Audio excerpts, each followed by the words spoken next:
D'autres n'ont pas d'ailes, mais ils ont quand même volé tout le week-end. Il s'agit des participants à la première Vercofly, une compétition de marche et de parapente. Ces parapentistes qui ont dû rallier 8 cabanes entre le Val d'Airain et le Val d'Anniviers.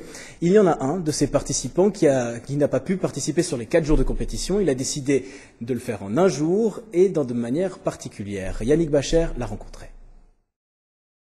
Il est l'exception de cette compétition. Mathieu Alban habite à Vercorin. Le concept de la Vercofly l'a séduit. À un détail près, ils ne veulent pas.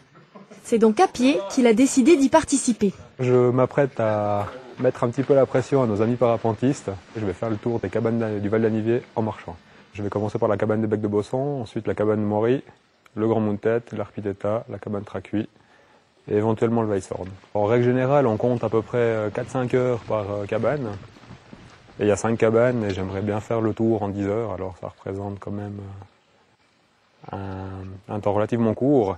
Mathieu a repris la course à pied cette année. Cette saison, il s'est entraîné sérieusement. Il a effectué 7000 km et 700 000 mètres de dénivelé. Au moment du bilan, le challenge à relever s'est avéré plus difficile que prévu.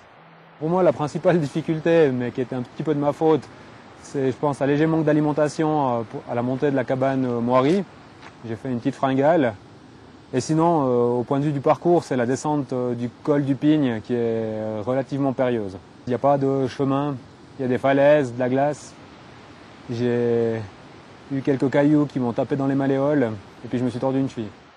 13 heures, c'est le temps qu'il lui aura fallu pour faire le tour des cabanes du Val d'Anniviers. Si le temps espéré n'a pas été atteint, du côté de l'organisation, l'originalité de cette participation a convaincu.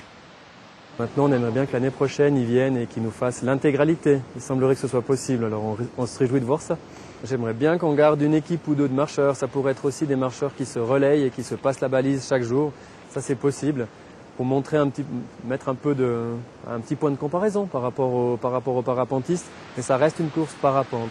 Et Mathieu compte bien relever le défi lors de la prochaine édition, celui d'effectuer 5000 km de dénivelé et 70 km de marche en 10 heures grand maximum.